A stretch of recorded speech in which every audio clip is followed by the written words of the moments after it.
Eurovision 2023 is officially over. In fact, it's actually been a week since it ended and I'm sitting down to record this video. And in the past week, it's been wild, man. There has been so much controversy and drama and conspiracy.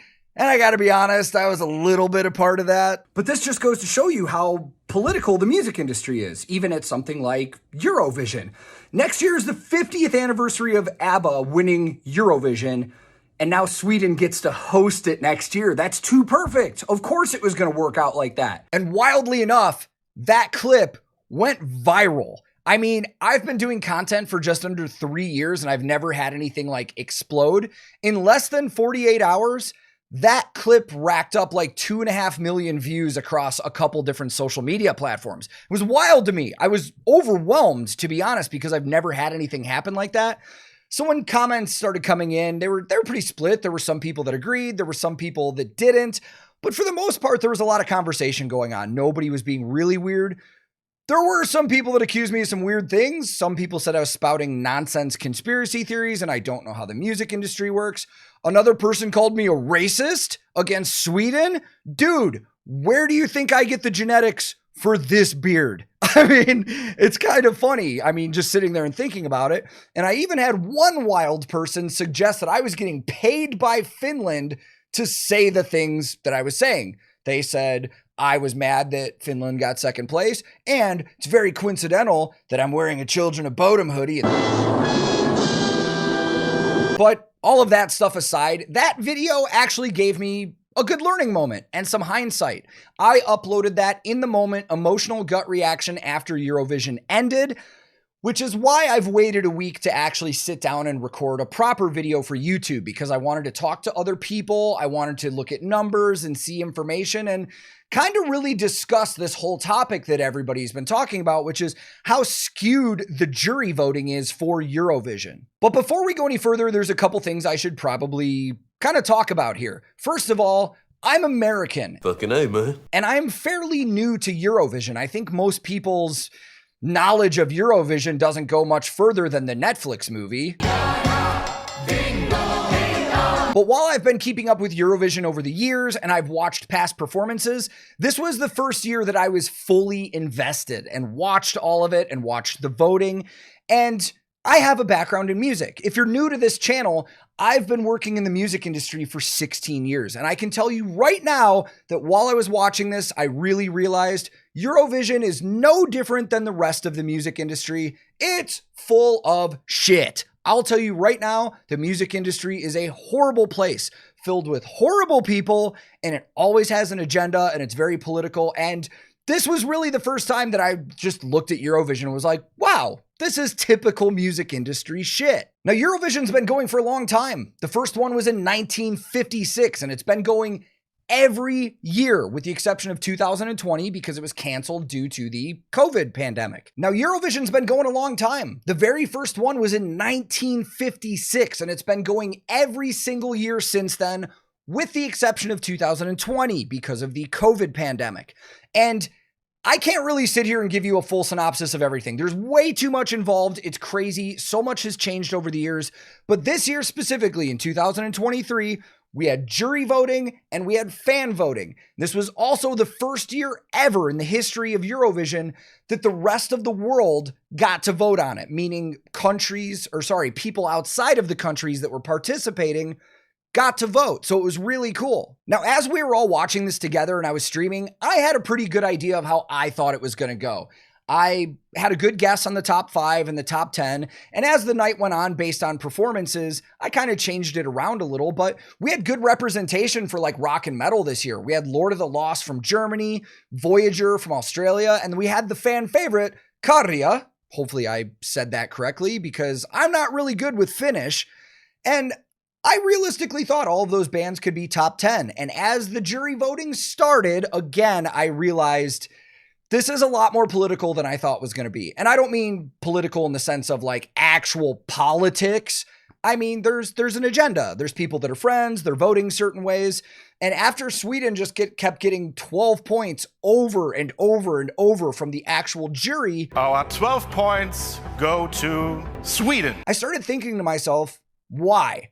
I mean, you could bring up the fact that Loreen, the woman who won Eurovision, she's won before. She was there in 2011, I believe. And, I personally feel like somebody that wins Eurovision shouldn't be able to compete again because they kind of have an unfair advantage over everybody else. I mean, they have notoriety. People know who they are. People are going to be biased based on their previous win and performance.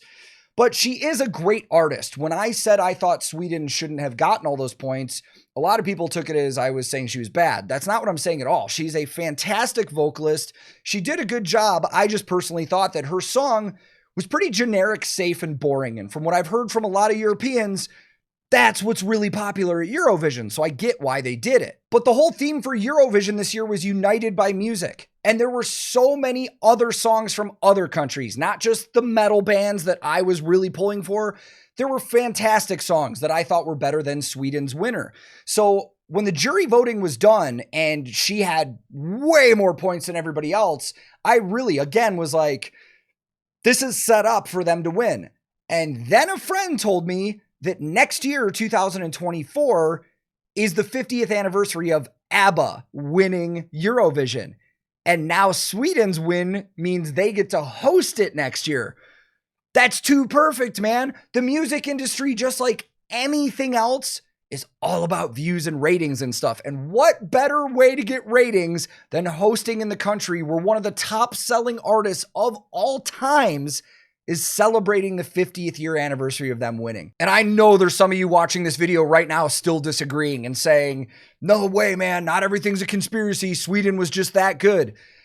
Dude, I'm telling you, I've been working in this industry long enough to know that this stuff gets pushed, especially when the jury panels from these countries, they're not even really checked. There's no checks and balances. There's no sheet saying how they voted, why they voted. And I found out the jury isn't even voting on those final performances that everybody else saw. They're voting on the previous rehearsal ones that nobody got to see televised. So that's kind of crazy to me. But the fan voting is where a lot of this kind of changed. It was crazy. And I just pulled it up really quick to look. Like in the first semifinal, for example, Finland got first place of the votes over Sweden. And then in the second semifinal, which is a different bracket of those bands, Australia, Voyager, got number one above everybody. Now, keep in mind, those are all fan votes for the semifinals. Jury doesn't come in until the absolute final. And for the final, when you bring in those jury votes, like I said, it was pretty swayed, man. Like, just on the list right here, Sweden was in first place with 340 points, and the next highest band was Israel with 177. Sweden had double the points of the second place band picked by the jurors. That is huge. Even with fan voting, it's almost out of reach for any band to beat that because Sweden was going to get fan votes too. We all know that. Now, when the fan voting did come in, Finland had 376, which is more than the jury awarded, and Sweden had 243. So that was enough to put Sweden ahead in total points. Sweden ended up winning with 583 points. Finland got 526. And there were some other great songs in here, man. I mean, overall, Norway got 5th place in Eurovision this year. And in the fan voting, they were 3rd with 216 points. In the jury voting, they were way down. They were like 17. And for me, Norway's song was way catchier than Sweden's and a lot of other people's songs in this competition. So it's mind-blowing to me that Norway gets 52 points from a jury, 17th place, but then in the fan vote, they get 216 and then 5th overall. It's so split. It's crazy, man. And listen, I know a lot of people say the jury is there for again, checks and balances, which don't exist to me because we don't know how they're voting. But this whole system to me just seems super flawed. And I understand from my European friends that it's changed over the years. Like they used to just have the fan voting, the televoting, but then even that got political and people were just voting for their neighboring countries or voting for the meme, which is kind of funny because you can't really trust fans in the internet with anything because, I mean, they're responsible for things like Bodie McBoatface. But to me, that's what Eurovision should be, man. I mean, it's like super fun and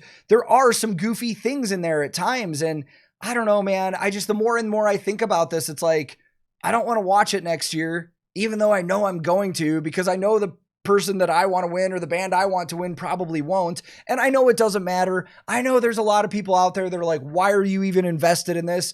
I mean, Peter Eversch from The Halo Effect gave me a hard time for even watching it. He was like, I was outside playing basketball. But something definitely needs to be done about the voting system for this, in my opinion, as somebody from the outside looking in, because one of the other huge problems with this is that theoretically, a band could get 11th place across the board in the jury and fan voting and still get last place, because with this voting, only the top 10 countries are awarded points. So with the jury, they pick their top 10 countries and give them points.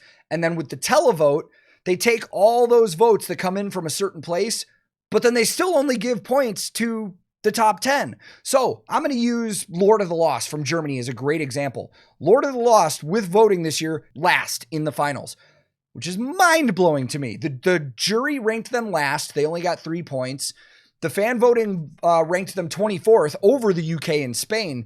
But going back to what I was saying about the theoretical 11th place getting last, those numbers came in and Germany did not rank last place in any country in the world that was a part of Eurovision.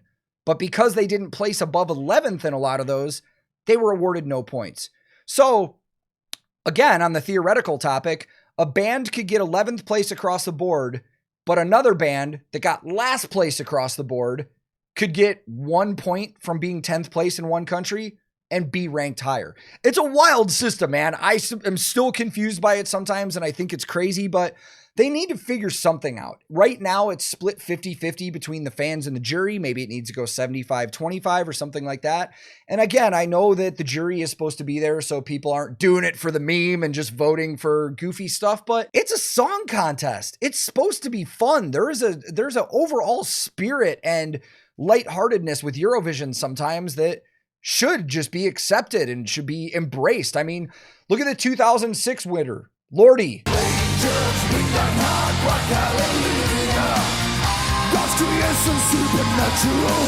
I mean, you don't get much goofier and fun than that, and that was great. And from what I understand, there was no jury voting that year, but I don't know. This should just be fun. We shouldn't have to sit here and talk about how political this could get like the rest of the music industry, but I don't have the answers, man. I would love to know what a lot of other people think, because on that viral video I had, there were some other people that had great points, but I don't know. This has just been my opinion. Nothing I've said is right. Nothing I've said is wrong.